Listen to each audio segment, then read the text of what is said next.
Hey everybody, Josh here. So recently I received this camera, the Opal C1. It cost $300 and I came across this clip while I was doing research for it. This is a webcam. This is called the Opal C1.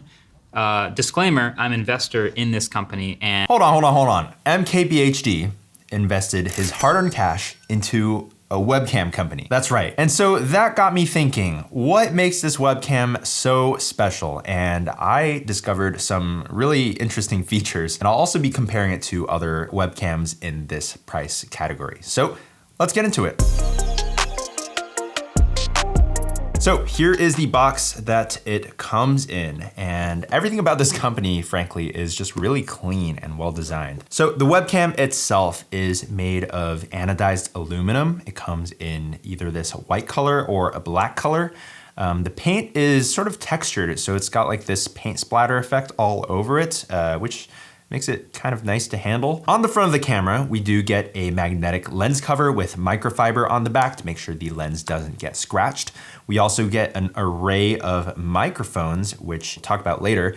And then in the top left, we do get this tiny LED indicator. Taking a look at the back, we do get a nicely machined heatsink as well as a USB-C port. And then on the bottom, we get a threaded hole to mount the mounting bracket to the webcam. On the inside, we do get a 4K Sony sensor, and then that is paired with an f1.8 3.3mm lens. And then you also get some other accessories like this coiled cable, and then the mounting bracket, and then this little flathead tool. And honestly, I think this is probably one of the most beautiful little pieces of tech that I've ever handled. It certainly doesn't look like a webcam. It definitely just reminds me of like some action camera. In fact, let me get something out. You would be lying if you told me that this didn't remind you of like an action cam. So, I don't know.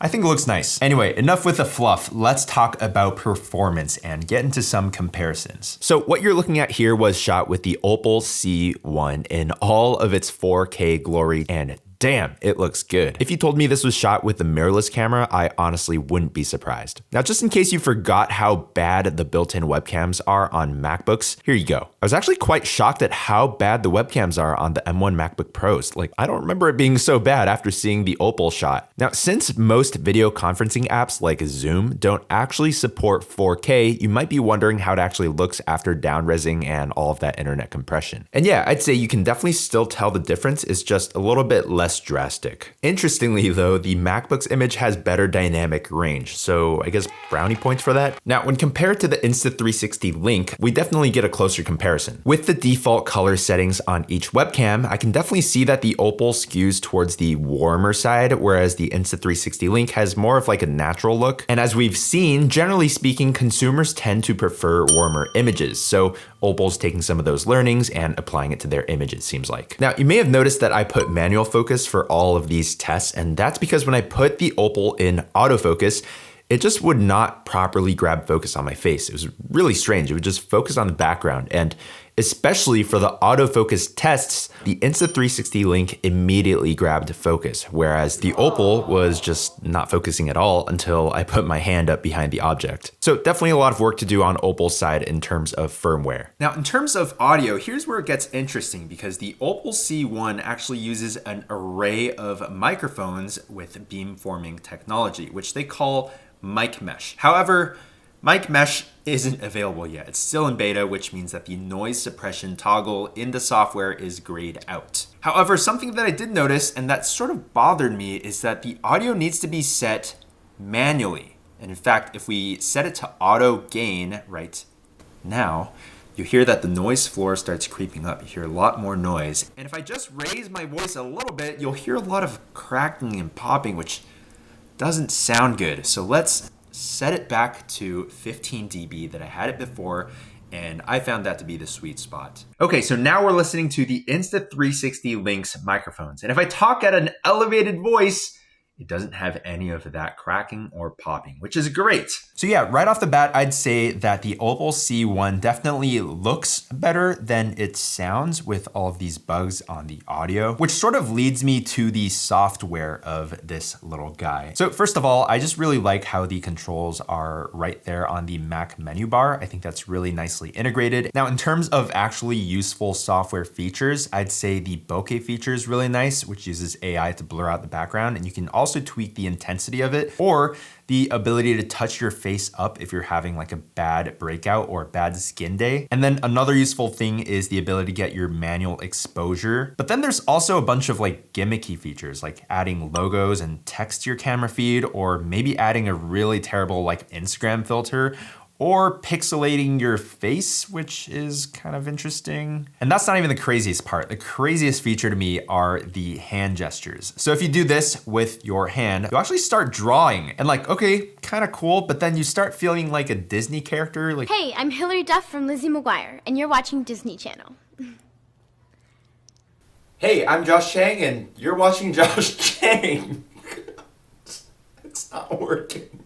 It's not working. Hey, it's Josh Chang, and you're watching Josh Chang.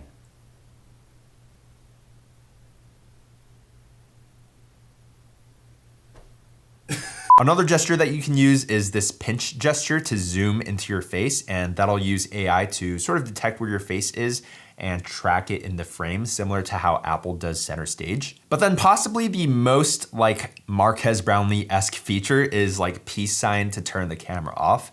I feel like I'm just in a MKBHD video at this point. And yeah, when you do the peace sign, your camera feed will fade to black. Now, I believe the camera is still on because for one, the LED is still lit, but also when you peace sign again, the camera will turn back on. It actually works quite well. In fact, all of the hand gestures I'd say are surprisingly like accurate. Oh, and there's one more feature that I almost forgot about, and that is the looping feature. So in the recording section of the app, you can either record your video, the screen, or both your video and the screen, or there's this loop feature, which I think you already know where this is going. So when you record a video loop, it will literally just loop your video back and forth. So let's say you're in like an hour-long meeting. What you can do is record like this, right?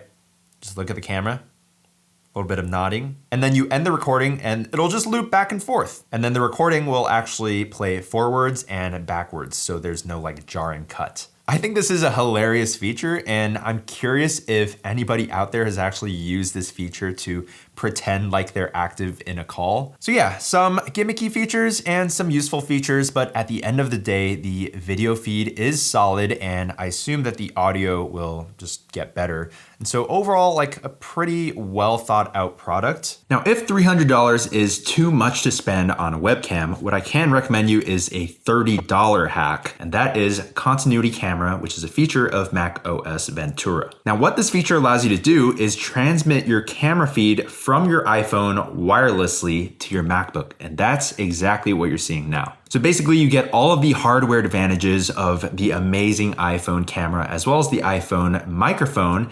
And check out this awesome autofocus. And yeah, it's a great hack. You get this little puck from Belkin for like 30 bucks. I'll leave a link down below. And you basically have this like phone holder that MagSafes onto the back of your phone that also doubles as a kickstand. So honestly, I bought this thing just for the review, but I think I might just keep it.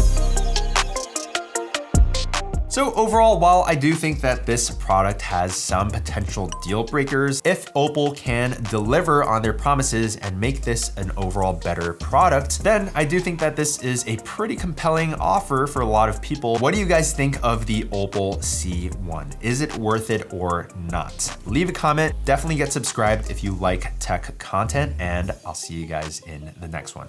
Peace.